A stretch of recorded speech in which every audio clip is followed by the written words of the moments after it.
नमस्कार दोस्तों, मेरा नाम है अभय कुमार शर्मा और आज हम लोग बात करने वाले हैं लूप्स के बारे में। तो ऐसा कोई नोड अभी फ़िलहाल ज्योमेट्री नोड्स में अवेलेबल नहीं है, बट इसके ऊपर काम चल रहा है और ये बहुत जल्दी आने वाला है। ये कैसा दिखेगा और ये कैसे काम करेगा, अगर इसके बारे में आपको पता करना है तो मैंने डिस्क्रिप्शन में ऑलरेडी एक लिंक दे दिया है। उसको क्लिक करके आप जाके चेक कर सकते हैं। दूसरी चीज़ क्या है कि मैंने ऑलरेडी इसके ऊपर एक ट्यूटोरियल बनाया हुआ है लूप्स के ऊपर, नेस्टेड लूप्स के नाम से, नेस्टेड लूप्स, ठीक है। और उसमें मैंने बताया है कि कैसे आप एक लूप के अंदर दूसरा लूप रन कर सकते हैं, दूसरे लूप के अंदर तीसरा लूप रन कर सकते हैं। तो इस तरीके से अगर आपको नेस्टेड लूप्स चाहिए होगा तो आप इस ट्यूटोरियल को चेक कर सकते हैं, ठीक है। तो इन दोनों का लिंक मैंने आपको डिस्क्रिप्शन में दिया, आप जाके वहाँ से चेक कर सकते हैं, ओके। तो इसको बंद कर देते हैं, डिलीट कर देते हैं और हम लोग बात करते हैं लूप्स के बारे में। तो ऐसा नहीं है कि आपके पास कोई ऑफिशियल लूप नोड नहीं है ज्योमेट्री नोड्स में। अभी जिस समय ये ट्यूटोरियल मैं बना रहा हूँ उस समय की बात कर रहा हूँ मैं, ठीक है। तो आप ऐसा नहीं है कि ज्योमेट्री नोड्स में उसका इस्तेमाल नहीं हो रहा है या आप उसको यूज़ नहीं कर सकते, आप कर सकते हैं। और इसके लिए यूज़ करने से पहले आपको ये समझना पड़ेगा कि ये ऑलरेडी इसके अंदर कैसे यूज़ हो रहा है। मतलब आप यूज़ कर भी रहे हैं, आपको मालूम नहीं चल रहा, मतलब आप पानी में खड़े हैं और आपको पता भी नहीं है कि पानी है, पानी होता क्या है, ठीक है। तो हम लोग को इस चीज़ को थोड़ा सा डिकोड करना पड़ेगा कि कैसे लूप्स काम करता है। तो उसके लिए क्या है कि पहले हम लोग को ये समझना पड़ेगा, उसका जो थ्योरी पार्ट है, कि लूप्स हम लोग यूज़ क्यों करते हैं, क्या उसका फंक्शन है। तो लूप्स हम लोग यूज़ करते हैं सिंपली, अगर मैं बोलूँ तो किसी भी काम को जो बार बार रिपीट हो रहा है, जो मैनुअल वर्क है, उसको ऑटोमेट करने के लिए। अगर आप कोई काम बार बार कर रहे हैं, सेम काम बोरिंग हो जाता है, तो उस तरह उस केस में क्या है कि हम लोग उसको लूप में डाल देते हैं। ऐसा मैं आपको एक रियल वर्ल्ड एग्जांपल देता हूँ। जैसे मान लीजिए कि हम लोग रोज़ सुबह में उठते हैं, ठीक है। तो ये एक फंक्शन हो सकता है कि हाँ, हम लोग सुबह में उठे, ठीक है, वेक अप। दूसरा उसके बाद हो सकता है कि हम लोग थोड़ा फ्रेश होते हैं, ठीक है। फिर उसके बाद हम लोग मान लीजिए कि एक ब्रेकफास्ट करते हैं। फिर उसके बाद मान लीजिए उसके बाद जो भी आपका जो दिन का शेड्यूल है वो आप फॉलो करते हैं। तो अगर आप देखेंगे कि हर दिन आप इस तरह का एक रूटीन फॉलो करते रहते हैं, ठीक है। तो इसमें अलग अलग तरह के काम हैं, लेकिन उसको आप हर दिन रिपीट करते हैं। तो एक तरह का लूप है जो हम लोग रोज़ यूज़ करते हैं। या जैसे मान लीजिए हम लोग जब ब्रश करते हैं, तो ब्रश करने के टाइम में क्या होता है, जो हमारा ब्रश होता है, ठीक है, जो ब्रश है हमारा, इसको हम लोग अपने मुंह में जो दांतों के ऊपर इसको रगड़ते हैं, जो जैसे डॉक्टर ने बोला है, जो भी आपका सर्कुलर पैटर्न या इधर या उधर लेफ्ट राइट जो भी हम लोग करते हैं, उसको हम लोग कंटिन्यूसली रिपीट करते हैं, जिससे कि हम लोग जो है अपने दांतों को साफ कर पाते हैं। एक तरह का एक लूप है, राइट। क्योंकि आपको लेफ्ट राइट या सर्कुलर मोशन में एक बार करना है, लेकिन उसको कंटिन्यू अगर आप करते रहते हैं तो वही चीज़ जो है वो लूप है बेसिकली। या मान लीजिए जैसे कि एक और एग्जांपल हो सकता है कि आपके पास एक शर्ट है, ठीक है, एक शर्ट है अजीब सा, ठीक है, इसमें बटन्स होते हैं, ठीक है, 4 5 6 जो भी बटन्स हैं। तो इसमें आप एक बार एक बटन लगाते हैं, फिर दूसरा लगाते हैं, फिर तीसरा लगाते हैं, फिर चौथा लगाते हैं। ये मैनुअल वर्क है। और चूंकि आपको ये मालूम है कि ये बंद करना है, तो आप लूप में इसको खुद कर रहे हैं, आप खुद इस लूप को रन करते हैं। तो यही लूप है कॉन्सेप्ट इसका। और ये बहुत इम्पॉर्टेंट है कोई भी काम को ढंग से करने के लिए, अदरवाइज बहुत टाइम जाएगा। बेसिकली हम लोग टाइम बचाने के लिए लूप्स को यूज़ करते हैं, आप इसको ऐसे समझ सकते हैं, ठीक है। तो जैसे ज्योमेट्री नोट्स में इसका क्या इस्तेमाल है, ज्योमेट्री नोट्स में इसका बहुत सारा इस्तेमाल है, ठीक है। जैसे कि मान लीजिए जो क्यूब देख रहे हैं आप 3D व्यू पोर्ट में, तो इसका पोजीशन आपको यहाँ पे दिख रहा है, ठीक है, लोकेशन XYZ 000। लेकिन एक्चुअली में ये क्यूब का पोजीशन दिखा रहा है या क्यूब के एंकर पॉइंट का पोजीशन, यानी कि जो इसका पाइवट पॉइंट है उसका पोजीशन दिखा रहा है। क्योंकि क्यूब एक सिंगल पॉइंट तो नहीं है, इसके ये तो एक ऑब्जेक्ट है जिसके कॉर्नर्स हैं। और ये कॉर्नर बना किस चीज़ से, ज्योमेट्री है, ज्योमेट्री के कॉर्नर्स हैं। तो ज्योमेट्री कॉर्नर्स कैसे बने हैं, वर्टिसेस से। इसके अगर एडिट मोड में मैं जाता हूँ तो यहाँ पे अलग अलग टाइप के वर्टिसेस हैं, तो इनका पोजीशन डिफरेंट है आपका जो ये जो पाइवट पॉइंट का पोजीशन है। तो इनका पोजीशन अगर आपको डिस्प्ले करना है स्प्रेडशीट के अंदर, तो एक का पोजीशन आप लेंगे दिखाएंगे, फिर दूसरे का लेंगे दिखाएंगे, तीसरे का लेंगे दिखाएंगे। तो यहाँ पे भी एक लूप रन कर रहा है इस क्यूब के अंदर, जो आपको बताता है कि उसका पोजीशन 3D स्पेस में क्या है। तो एक आपको यहाँ पे वो लिस्ट बना के दे रहा है, ठीक है। और यहाँ पे ये जो आपका लेफ्ट साइड में ये जो नंबर दिखा रहा है 0 1 2 3 4, ये कोई ऐसे ही रैंडम नंबर नहीं है, ये इंडेक्स नंबर है। क्योंकि लिस्ट में जो भी एक आपको जो रो दिख रहा है, ये एक रो जो है वो एक एलिमेंट है, ठीक है। और उस एलिमेंट का एक इंडेक्स नंबर होता है, उसी इंडेक्स नंबर से हम लोग उस एलिमेंट का डेटा निकाल सकते हैं या उसमें कुछ चेंज कर सकते हैं, ठीक है। तो जैसे हम लोग को यहाँ पे ये पोजीशन का डेटा दिखा रहा है। अगर आप एज में जाएंगे तो यहाँ पे एक नंबर भी दिख रहा है 8 12। तो जैसा मैंने बताया, शायद नहीं बताया हो, कि जो लूप है वो इसको आप मेजरली 2 हिस्से में डिवाइड कर सकते हैं, ठीक है। ऐसे ये 2 तरह का होता है, जैसे वो बताता हूँ मैं आपको। पहले देखिए कि जो मैं जो जानता हूँ, तो एक हो गया आपका कंडीशनल बेस्ड होता है, जिसमें आपको कंडीशन अगर कोई मीट हुआ तभी वो लूप रन करता है या वो लूप स्टॉप होता है, दोनों हो सकता है। या फिर एक सर्टेन नंबर ऑफ टाइम हो सकता है वो, ठीक है। इटरेशन बेस्ड हो सकता है कि आपको बताने कि नहीं 10 बार रन करना है, 50 बार रन करना है, 1000 बार रन करना है। उसमें कोई कंडीशन हो भी सकता है, नहीं भी हो सकता है। बट कंडीशनल जिसमें आपको ये कम्प्लीटली इस बात पर डिपेंड करता है, कोई कंडीशन मिलेगा तभी वो लूप रुकेगा या फिर वो कंटिन्यू चलता रहेगा।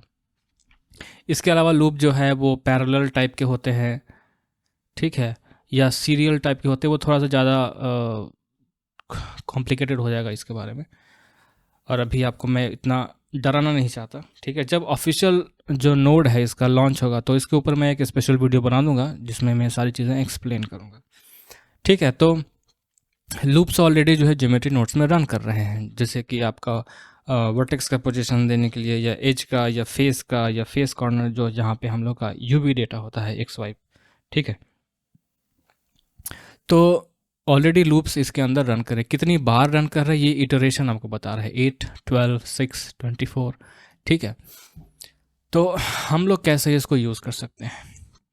तो इसमें ऐसे ज्योमेट्री नोड्स में क्या है कि कुछ ऐसे नोड्स हैं जो लूप्स का इस्तेमाल कर रहे हैं लेकिन आपको मालूम नहीं चल रहा। जैसे ये इंस्टेंस ऑन पॉइंट्स है, अगर मान लीजिए ये instance on points geometry nodes में नहीं होता तो आप कैसे काम करते हैं? जैसे कि मान लीजिए मेरे पास एक आइकोस्फीयर है, ठीक है। एक आइकोस्फीयर है और इसका पोजीशन मुझे इस क्यूब के किसी एक वर्टेक्स पे या सारे वर्टेक्स पे इसको रखना है। तो ये एक मैनुअल वर्क अगर है, अगर मान लीजिए मेरे पास ये इंस्टेंस पॉइंट्स हैं ही नहीं, तो मैं कैसे करूँगा? सोचिए उसके बारे में।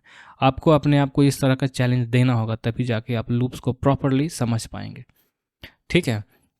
क्योंकि लूप का मेन काम क्या है? जो काम मैनुअल है उसको ऑटोमेट करना है। तो अगर मैं आपको दिखाऊं कि मैनुअल में कितनी मेहनत लगती है, तो जैसे मान लीजिए ये जो क्यूब है इसका अगर मुझे सेट करना है पोजीशन पे, तो जैसे मुझे निकालना है कि इस क्यूब का जो भी इसका डेटा है वर्टेक्स का, वो कैसे निकाल सकते हैं? उसका इंडेक्स नंबर अगर हमें मालूम चल रहा है तो निकाल सकते हैं। तो उसके लिए मैं यूज़ कर सकता हूँ सैम्पल इंडेक्स। ज्योमेट्री को ज्योमेट्री से कनेक्ट कर देंगे। किस टाइप का डेटा निकालना है? वेक्टर पोजीशन का, तो पोजीशन एक तरह का वेक्टर है। यहाँ पे हम लोग को बताना पड़ेगा कि पोजीशन और कौन सा इंडेक्स, तो जितना इंडेक्स है सब ले लो भाई इंडेक्स। या अभी हम लोग को जैसे मान लीजिए आप मैनुअली करना है, तो मैनुअली करने के लिए हम लोग को बताना पड़ेगा इंडेक्स, ठीक है। तो ये आ गया, ये है अपना आइकोस्फीयर, ठीक है। और इन दोनों को साथ में देखना है तो मैं क्या करूँगा, कंट्रोल शिफ्ट और मैं इसको इस पे से करूँगा, तो ये ऑटोमेटिकली जॉइन ज्योमेट्री यहाँ पे आ जाएगा। और ये क्या हो गया, इसको फिर से करते हैं, इसको डिस्कनेक्ट कर देता हूँ मैं। और ये आइकोस्फीयर और ये, तो ये दोनों को ज्वाइन कर दिया मैंने, ठीक है। और इसका डेटा मैंने निकाला, ठीक है, और इसको मैंने कनेक्ट कर दिया ज्योमेट्री से। अभी अपने पास जो है पोजीशन का डेटा आ गया। जो भी आप यहाँ पे इंडेक्स नंबर डालते हैं वो इंडेक्स का पोजीशन यहाँ पे आ गया। अभी कि मुझे क्या करना है, आइकोस्फीयर यहाँ पे है, आपको दिख नहीं रहा क्योंकि अगर आप वायर फ्रेम में जाएंगे तो आपको दिखेगा। रेडियस को थोड़ा छोटा कर देता हूँ मैं, ठीक है। ओके, अभी इसको पोजीशन सेट करना है तो मैं एक सेट पोजीशन नोड ले सकता हूँ, ट्रांसफॉर्म ले सकते हैं, कोई दिक्कत नहीं है। इसको मैं यहाँ पे कनेक्ट करता हूँ और ये जो भी इंडेक्स है उसका डेटा यहाँ से ये पोजीशन में जा रहा है और ये वहाँ पे पहुँच गया, ये देखिए। ठीक है, अब मान लीजिए ये तो हो गया इंडेक्स 1, अभी ये इंडेक्स 0 इंडेक्स 1 पे डालना है, तो अब क्या करेंगे? हाँ, तो फिर हम लोग को ये कॉपी करना पड़ेगा ये दोनों। और अगर आप चाहते हैं कि लिंक के साथ कॉपी हो तो कंट्रोल शिफ्ट डी इस्तेमाल कर सकते हैं आप, शॉर्टकट। और उसके बाद ये जो है इसको मैंने कनेक्ट कर दिया यहाँ पे, और यहाँ पे हम लोगों ने इंडेक्स चेंज कर दिया, तो ये जो इंडेक्स 1 है वहाँ पे चला गया। वैसे ही इसको आप रिपीट करते जाइए मैनुअली, तो आपका जितना 8 वर्टिसेस है उन सब पे आप इंस्टेंस कर पाएंगे। ठीक है, बट आपको यही काम जो है बहुत ही आसानी से आप इंस्टेंस ऑन पॉइंट नोड्स की मदद से कर पाते हैं, जिसमें क्या इस्तेमाल हो रहा है? एक लूप इस्तेमाल हो रहा है। ठीक है, तो यहाँ पे अगर मैं इंस्टेंस ऑन पॉइंट्स लेता हूँ, और कहाँ गया इक्वस्फीयर, डिलीट कर दिया मैंने, सॉरी, और इसको मैं यहाँ पर डालता हूँ, तो ऑटोमेटिकली मेरे पास ये आ गया। इसका रेडियस थोड़ा कम कर देता हूँ, और इन दोनों को एक साथ देखते हैं। तो ये जो काम है ये बहुत ही आसानी से हम लोग यहाँ पे कर पा रहे हैं, क्योंकि इसमें लूप्स इस्तेमाल किया जा रहा है, लेकिन हम लोग को मालूम नहीं चल रहा। ठीक है, तो ये एक बेसिक एग्जांपल है लूप का। ठीक है, अब मान लीजिए कि थोड़ा सा इसको और एडवांस अगर हम लोग करें, अगर आप नेस्टेड लूप का ट्यूटोरियल देखेंगे जो मैंने लिंक में दिया है, तो उसमें आपको मैंने एक एग्जांपल दिखाया है जहाँ पे हम लोगों ने प्लेक्सस इफेक्ट के बारे में बात किया है, जहाँ पे मैंने मान लीजिए 5 पॉइंट्स है, और हर पॉइंट जो है दूसरे पॉइंट से, हर जो अगला जो 4 पॉइंट है उससे अपना डिस्टेंस कैलकुलेट करता है, और हर पॉइंट ऐसा करता है। तो ये काफ़ी लंबा हो जाता है। अगर मान लीजिए 5 पॉइंट्स हैं तो आई थिंक कि 20 पॉइंट्स जो ऐसा 20 कैलकुलेशन होता है, तो वो सारा का सारा लूप्स के थ्रू ही होता है। और कैसे हुआ है वो मैं आपको उस ट्यूटोरियल में दिखाया है मैंने। ठीक है, तो वहाँ से आप पता कर सकते हैं, लेकिन मैं यहाँ पे आपको एक छोटा सा एग्जांपल देता हूँ जो ज़्यादा एडवांस नहीं है, थोड़ा सिंपल ही है। ठीक है, तो उसको देखते हैं। ठीक है, तो मान लीजिए कि मैंने यहाँ पे इस क्यूब के बजाय एक मंकी ले लेता हूँ मैं। ठीक है, तो यहाँ पे मैंने ले लिया सुजैन। ठीक, अभी सुजैन को एक काम करते हैं कि इसमें थोड़ा सा एक काम करते हैं, इसको डिलीट ही कर देते हैं। लेआउट में जाता हूँ मैं, और यहाँ पे क्रिएट करता हूँ मैं मंकी। ठीक है, और इसमें मैंने एक मॉडिफायर अप्लाई कर दिया, सब डिवीज़न, इसको कर दिया अप्लाई, और इसको कर दिया शेड स्मूथ। ठीक है, तो मैं बेसिकली यहाँ पे क्या आपको डेमोन्स्ट्रेट करना चाहता हूँ कि जैसे हम लोग शेप की यहाँ पे यूज़ करते हैं ना, शेप की का कोई ऑप्शन ज्योमेट्री नोट्स में तो फ़िलहाल है नहीं, राइट? तो अगर हम लोग करना है तो हम लोग कैसे कर सकते हैं? तो मैं क्या करूँगा कि मेरा ये एक मेन ऑब्जेक्ट है, और मैंने मान लीजिए इसको डुप्लीकेट किया, और मैंने इसको यहाँ पे रखा, और यहाँ पे जाने के बाद मैं इसके फेशियल एक्सप्रेशन में थोड़ा बहुत चेंजेस कर देता हूँ, ताकि हम लोग फिर बाद में इसमें इफ़ेक्ट्स डाल सकें, जो भी हम लोग करना चाहते हैं वो कर सकें शेप की के द्वारा। तो यहाँ पे मैं एक कुछ चेंज कर देता हूँ। ठीक है, तो थोड़ा सा यहाँ पे हम लोग चेंज कर दिया। ठीक है, तो यहाँ पे बेसिकली मैंने किया क्या, स्कल्पटिंग के थ्रू। स्कल्पटिंग में करते क्या है हम लोगों ने, यहाँ पे मैंने जो किया है वो इसके जो पोजीशन है, इसका जो वर्टेक्स का जो वर्टिसेस का जो पोजीशन है वो मैंने चेंज किया है, और इसमें जो है वो बाय डिफ़ॉल्ट जो डेटा होता है वही है।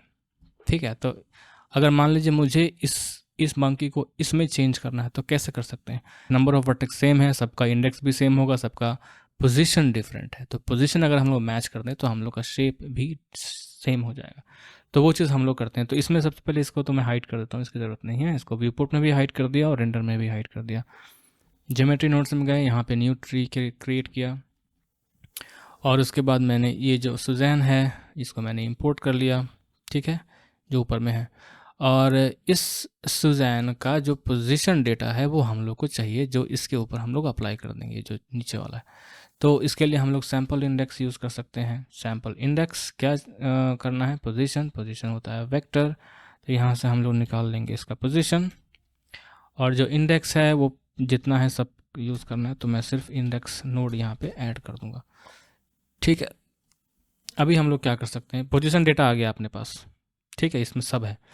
अभी इसका जो पोजीशन सेट करना है, तो उसके लिए हम लोग क्या कर सकते हैं, सेट पोजीशन यूज़ कर सकते हैं। तो यहाँ से मैंने लिया सेट पोजीशन, ठीक है, और उसके बाद ये जो डेटा है मैंने डाल दिया पोजीशन में, तो ये शेप जो है वो चेंज हो गया। और अगर आप चाहें तो इसको मिक्स भी कर सकते हैं, मतलब जिससे फेड इन फेड आउट का इफेक्ट डालते हैं, तो उसके लिए हम लोग यूज़ कर सकते हैं एक मिक्स नोड, मिक्स, और इसको मैं चेंज कर देता हूँ कलर में। और फिर जो दोनों, तो एक पोजीशन हो गया जो शेप था मेन मतलब जो ऊपर में था, जिसमें हम लोगों ने शेप चेंज किया, वो पोजीशन, और एक ओरिजिनल पोजीशन जो है, ठीक है, वो उन दोनों के बीच में हम लोग मिक्स कर रहे हैं। तो आप ये इफ़ेक्ट यहाँ पे ऐसे कंट्रोल कर सकते हैं जो आप शेप की में करते हैं, ठीक है। तो अगर आपको लूप्स के बारे में मालूम है तो ये काम आप आसानी से कर सकते हैं। इसके बारे में मैंने ऑलरेडी एक शेप की नोड क्रिएट किया हुआ है, जो कि अगर आप इसके अंदर जाएंगे तो सेम प्रिंसिपल्स आपको यहाँ मिलेगा। यहाँ पे थोड़ा बहुत और नोड्स ऐड किया हुआ है फॉर एक्स्ट्रा फंक्शनैलिटी, बट जो मेन जो आइडिया है वो यही है, ठीक है। सैम्पल इंडेक्स से पोजीशन मैच किया हुआ और कुछ नहीं। तो ये एक लूप का एक अच्छा उदाहरण हो सकता है, ठीक है। तो आई थिंक कि मुझे जो बताना था अभी के लिए मैंने सारा कुछ बता दिया है। आई होप कि अच्छा लगा हो। Thank you so much for watching this tutorial, and I'll see you next time. Bye bye.